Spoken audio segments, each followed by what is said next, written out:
Hey everybody, it's Ardeshir Radpour from the 501st Legion Southern California Garrison Los Angeles Squad. So we've arrived at this point now. It's the clone. Everybody's been asking about it, so let's get to it. Let's start with helmets first. There's 3 different helmets here. I know you guys are seeing 4, but there's 3 different makers here. There's the Sanitized Creations helmets here. There's Jintalal's helmet here, and Imperial Surplus helmet by Kevin Weir here. They're all incredible helmets. I love them all. You can go any way with them, but let's just get into the details of it. With the exception of the 332nd, if you look, you'll see that the 3 501st helmets are scratched and weathered identical. The coloring on this one is a little bit different. I'll explain that. So let's jump into it. The armor is built by Jintalal, so I'm going to start with his helmet first. This is a phenomenal helmet. I love this thing. It's super light. It's ABS. It's put together like the Stormtrooper helmet. So the nose piece is separate, the teeth are separate, the face is separate, the back piece is separate, the bowl is separate, the ridge on the top is separate, and then of course the ears and the greeblies that are in the front. The teeth already have the grooves there, so all you have to do is just jump in there with an X-Acto knife and cut them out. They come out super smooth. These helmets are built exactly the way that mine were on set, except they're not urethane. So I colored them with the gloss white as opposed to a matte white. I used the gloss by Bear paints, the white, and the blue is the Mayan Treasure from Bear. It's identical to the color of the live action clones that were on Obi Wan Kenobi and the Mandalorian. So a couple of differences: the ear pieces are black on this particular helmet. There's a notch that's supposed to be here that we'll see a little bit later. It doesn't exist on this particular helmet, not a big deal on it. The rest of it is pretty identical.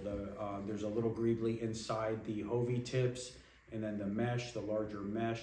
It's not the mesh that you typically see. It's just a standard like TK style mesh. And the weathering is, again, very light, as if a trooper actually belonged on Coruscant and wasn't a chimney sweep. So we can get into that weathering a little bit later. It includes everything when you get the helmet, and then I padded these exactly the way mine were padded.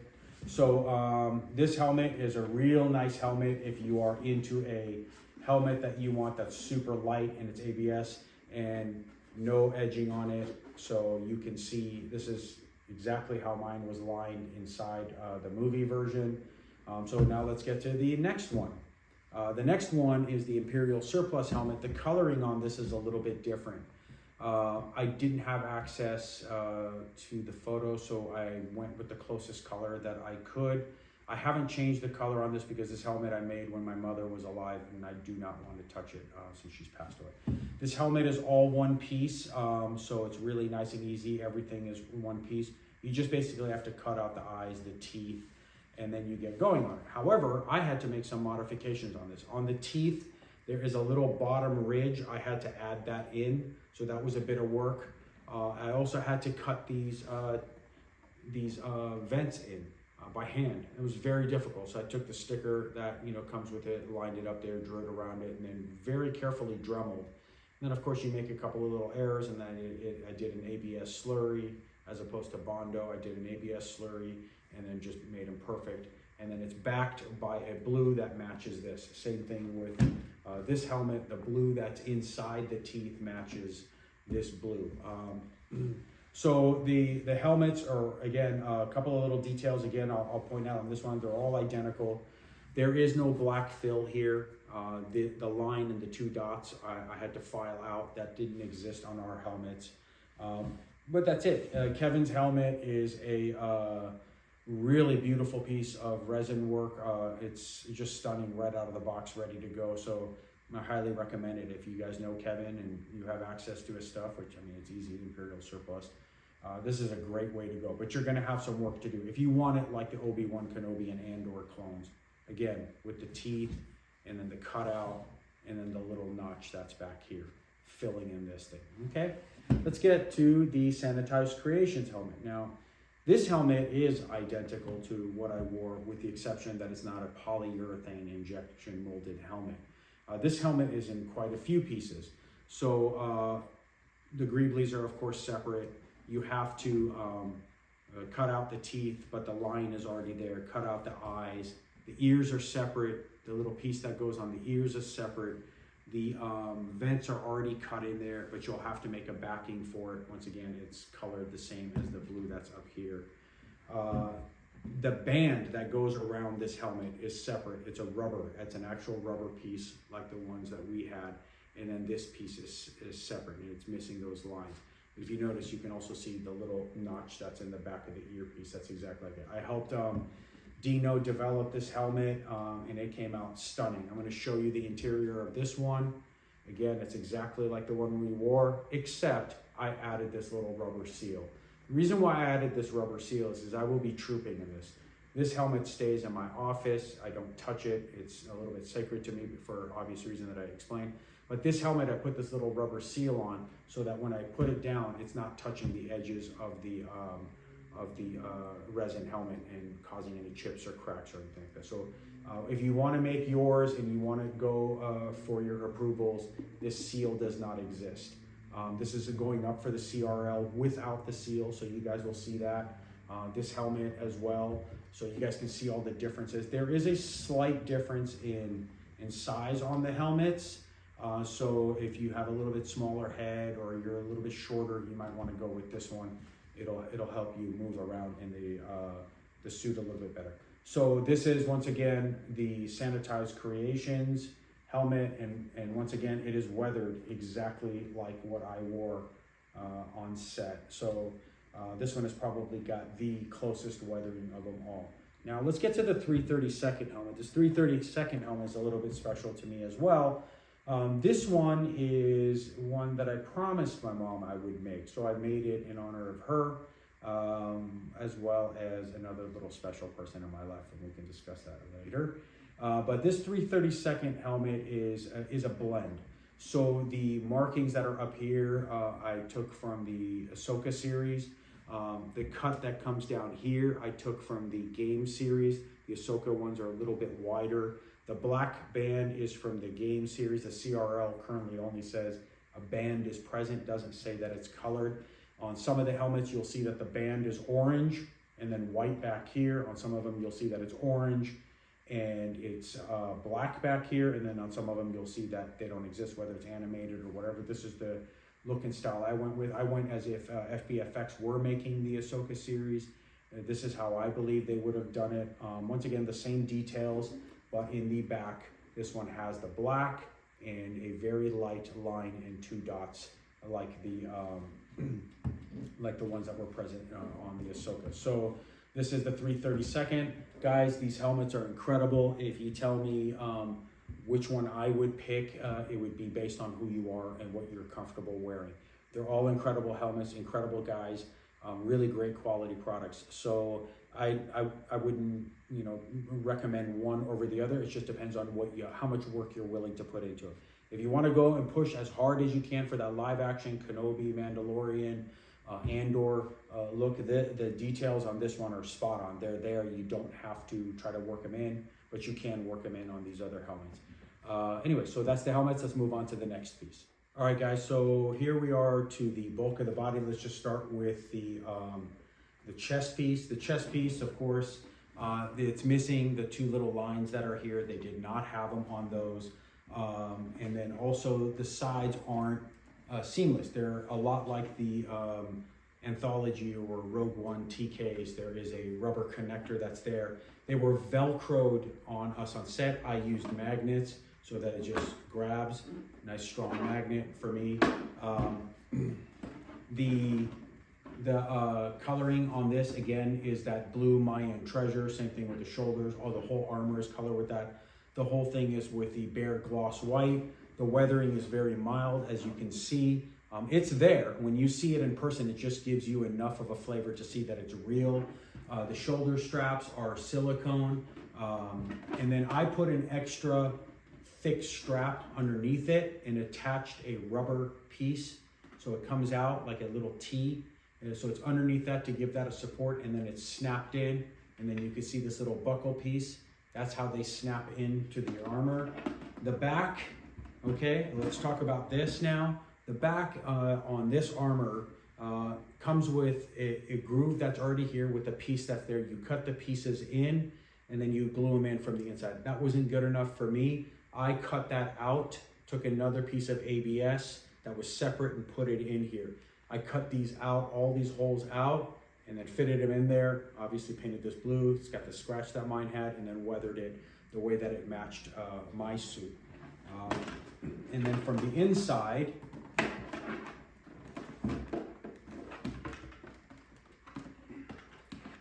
you can see all the separate pieces on the back of mine. Okay, so that's how that piece goes in. This whole thing would slide over the top of us like a clamshell, and then these pieces would just grab via the Velcro and then would line in. So now let's talk about the arms. The arms, I did something a little bit special with on mine. They weren't like this in the film. The bicep would buckle in, so that's pretty standard.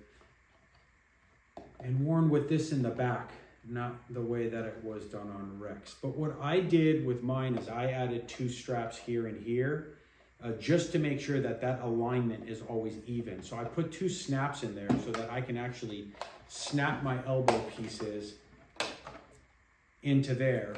Ours were not. They just unsnapped this piece, put it around our elbow, and it free floated there.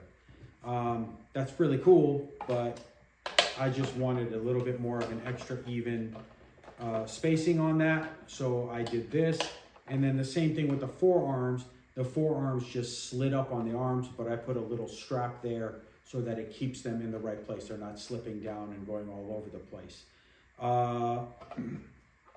The comm pad on this is placed not on the outside, but on the front part of the arm. I've seen some of them with it on the outside. This slides up and then it buckles in. And there's this little greebly on the outside. I believe there's actually a greebly on the inside, but I don't remember, but I think there was. But this is the one that matters. It's the greebly on the outside. So that's the way the arms were put together. Let's get to the torso. And I'm gonna start with the actual back plate first. So this armor is done a lot like the Stormtrooper armor and the First Order Stormtrooper armor, in that there is a piece that wraps around your body and then this slides in. I just did this little special group, but there was a small little plate here. They would lip it on there, and then this would just slide in and clamp down there, and then they would buckle it for us in there. And then of course just a little a hook here that the cod piece would come and hook. It was just a ring, and then they used like the clips that you use on the Biker Scout thermal detonators. That's all that was here. It would come and clip into that. I prefer to snap, so I put a snap on mine. These pieces were actually permanently put in on ours. Of course, I put snaps on mine so that I could take it apart for transport purposes. I've got 2 heavy magnets here that clamp down onto the back. And then there's magnets here, as you can see, magnet there and magnet there, that once this slides in, and you'll see it clips in. So mine grabs in that way versus a buckle that was in there. The reason why I didn't do a buckle is because this is ABS and you'll have to really torque it to get to it.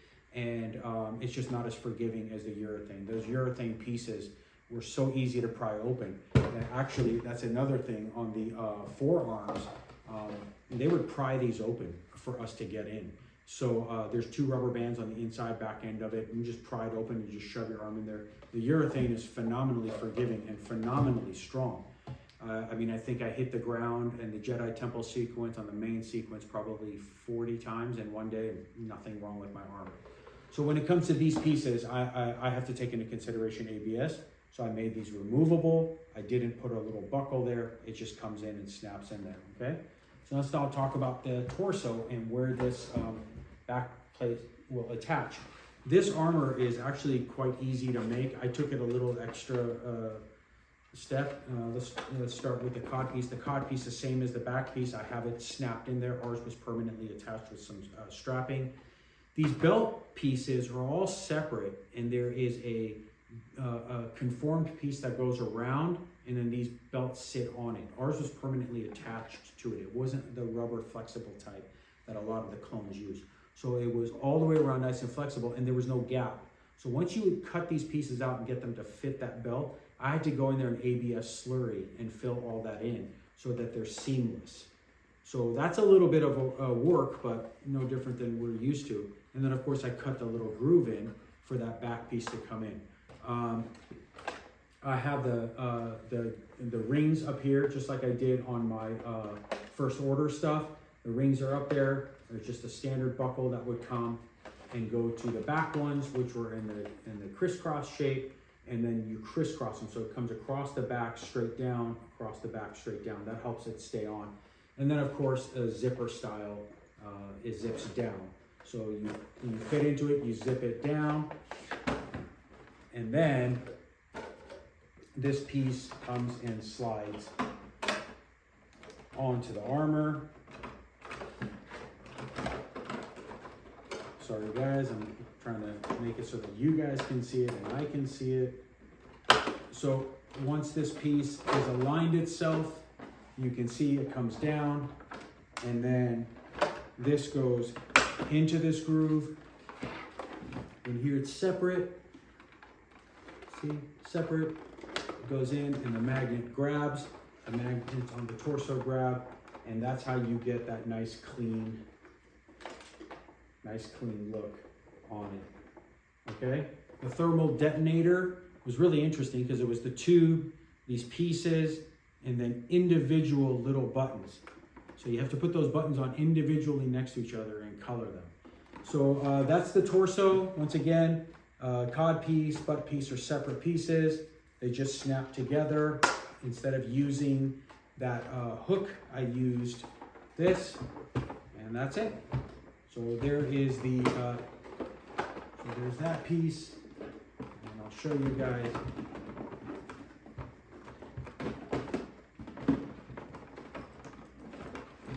I'll have a little image of this later for you guys to see, but we would just swim into this. At the top, I'm going about this the hard way, but that's the look that you get, a nice clean, and you can rotate around in it, so it's actually quite flexible. All right, guys, so that's that. You can see here the arm just goes up.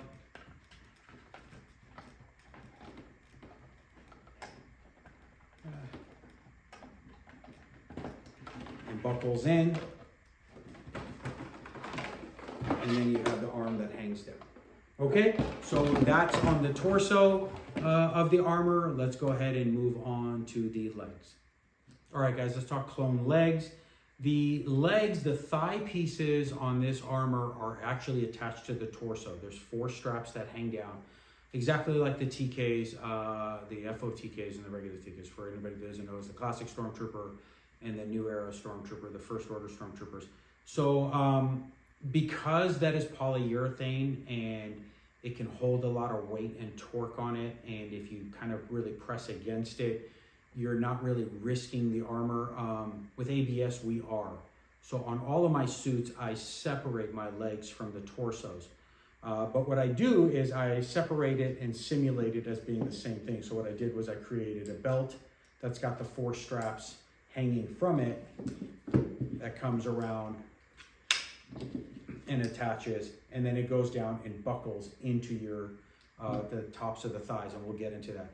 Now, just one thing I want to point out for you guys is these 2 straps on the back have got a strapping as well, so that it keeps the distance the same, and I can shift the whole thing around where I want it to be. But one of the belts that I found, and a lot of people use all different types of belts, is this is the rubber material that's basically like a doormat that they use on the exterior of the first order belts. I found that this belt works the best on the undersuits because it doesn't slide. So once I tighten this up, I don't get that weird shifting in the belts. It just sits right where I need it to be, and my thighs will sit exactly where I position to be based on this. I tried all other types of belts, and I found this to be the best way. So it's just a regular parachute buckle, and then that belt, and it's just adjusted to fit me, and then I make those 4 straps and hang down. All right, so once again, on the legs, I did a little something different that's not necessarily on the movie pieces. The legs are attached. So, and I'll explain to you what that means. First of all, let's look at the interior of this. I've got the little strap with a little support piece right there. That's how it attaches. But if you notice, my legs are attached. In the movie pieces, they're not. The thigh goes on, the knees are buckled on, and then you slide into the shins. The reason why I attached mine with just a very simple elastic snap, just a very, very simple elastic snap, is because I want a proper placement. A lot of times when you see the clones walking around, you see the knees shifted, the shins have shifted, all of that. Mine will pretty much stay exactly as it's supposed to look all the time. So I just prefer that look. And I do have the snaps for the inside of these that I can use to get in and out of. Usually I just slide them on and call it a day. These all have seams. This clone armor actually has seams versus the other clone armor. Again, this is all weathered exactly the way mine was. It's very light, and there's some natural weathering that happens when pieces rub against each other. That's pretty spot on. And the shins on these, mine are Velcroed all the way up. Ours had rubber bands, and again, they would prime open, we would step into them, and the rubber bands would pull it together, but there were small pieces of Velcro that held it together, and so the seam was there. So what I do for a lot of people who want to figure out how to do this is you slide this up, and open this, you put your boot on, you slide your zipper up underneath it, and then you close this over that. And the boots are, this is kind of the little bit tougher part of it. This is a hard piece, and this is a hard piece. I attached mine together, where this piece was glued onto the boot, and this piece was glued onto the boot, and they could shift around a little bit. I attached these two pieces together because I don't want to risk breaking it. Again, you're looking at urethane versus ABS. And then this whole thing is Velcro down on mine. Even on set, mine was Velcro down. Some of the guys had them glued down. Mine ripped off. A couple of other guys ripped off, so we just used that heavy industrial Velcro, put it on, and it works just great. So you basically very carefully zip through there once it's on, and then your shin is slid up, and then you just slide your shin down, and you can see that's how the whole thing sits. So since it's on the inside, I slide mine up, I keep this open, slide the zipper up, and then slide it down, and then Velcro it shut. Okay, that'll just help you guys preserve that a little bit. Alrighty, let's move on to the next pieces. All right, guys, so a couple of last pieces. The gloves, they are the new era gloves. These were, you can get them pretty much anywhere. Keep Trooping has a great set. So does Andor Finders. The plates, they're pretty much your standard clone plates. Some of the gloves, I can tell you guys on set had a lining, and some of them did not have a lining. I have both, but on set I went for the ones without the lining. After the first set with the lining, it was just too sweaty for us. So they kept pulling out. Everybody knows that. The balaclava, I wore my own balaclava. You can order one online. I chose the one that has that little flip up option here, so that it's just easier to pull it up and down. The neck seal, the Fbfx neck seals are just phenomenal. They're really, really nice. Keep Trooping makes a really nice one. I believe Jintalal is going to make the undersuit as well as the neck seal. I know Keep Trooping makes a great undersuit and neck seal. 2, 3, 4, 5, 6, 7. They're the standard 8 ring neck seal with the patterning on it. These were gifted to me, so they're quite nice. But this is how it goes. And what I can tell you is I wear mine underneath the neck suit, but on set we wore them above the neck suit, and they would take clothing tacks and tack it down to us.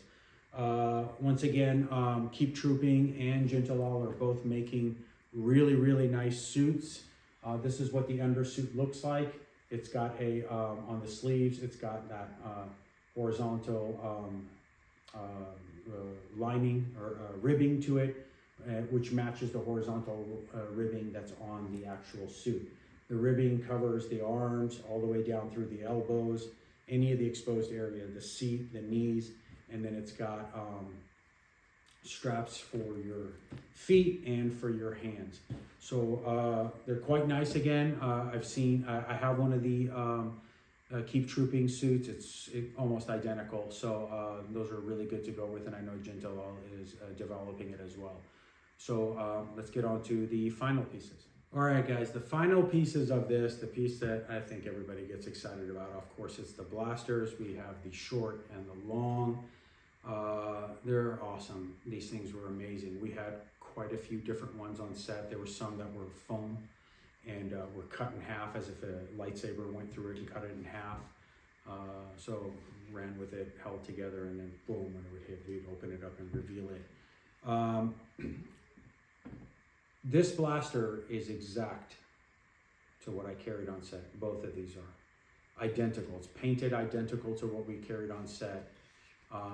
The ones on set were rubber, so they could take a beating, and then they had metal sights. You see those sights, how they're placed on the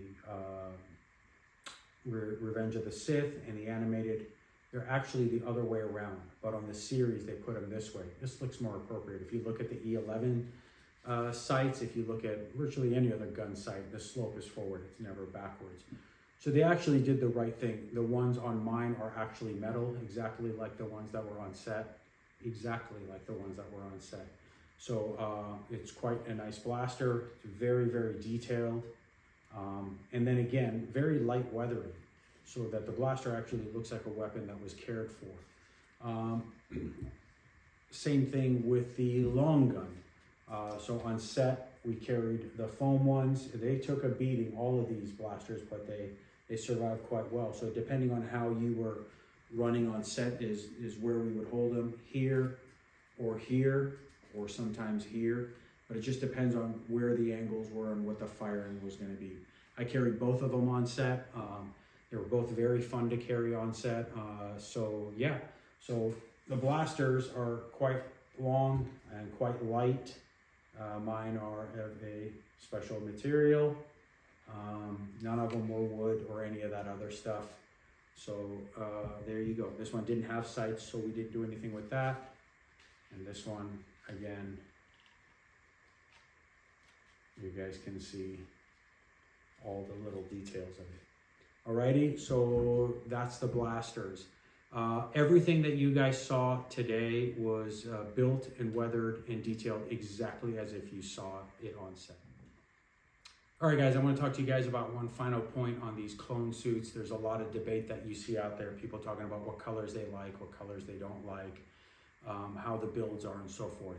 All of my kits that I build, I use CA glue so that it doesn't come apart. So everything is CA glued. If I can use a heavy duty elastic strap, I will use it so there's a little bit of give because of the ABS. If not, then I use a very thick strap so that at least I know that it's going to support the weight of what I need to, for example, like across the shoulders. But on the knees, I use an elastic strap. Let's talk about this weathering again. I read a lot of debates on there.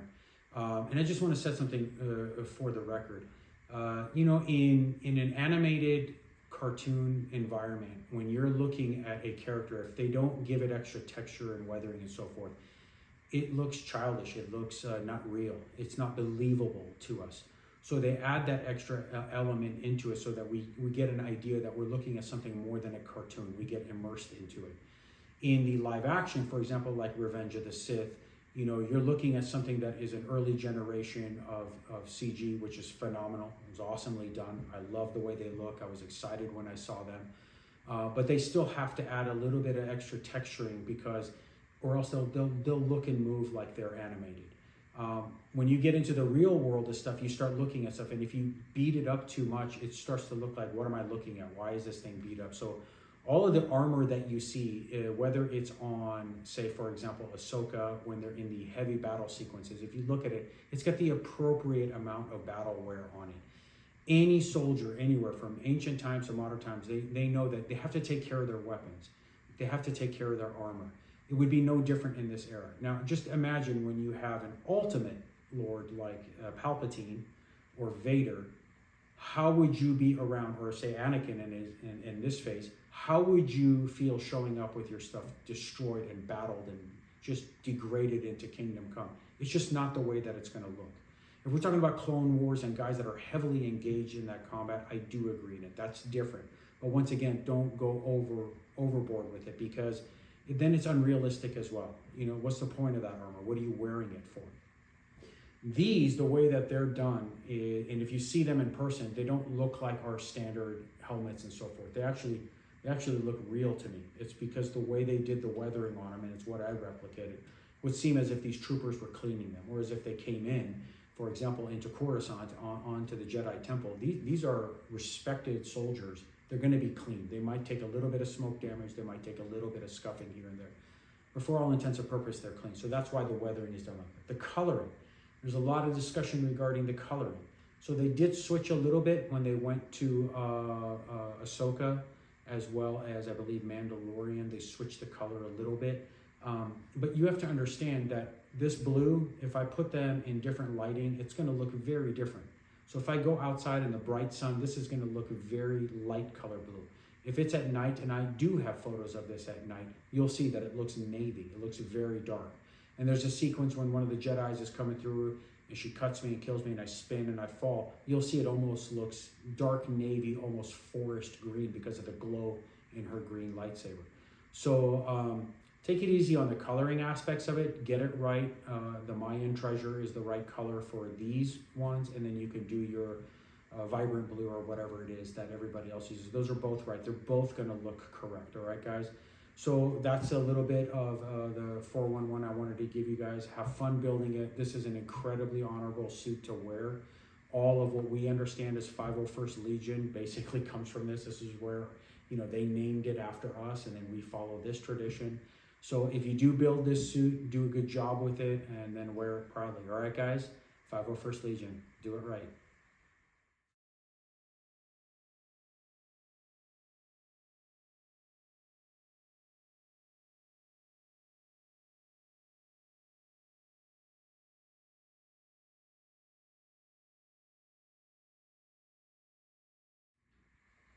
Well, thanks again, everybody. It's Ardeshir Radpour from the 501st Legion, Southern California Garrison, Los Angeles Squad. May the Force be with you.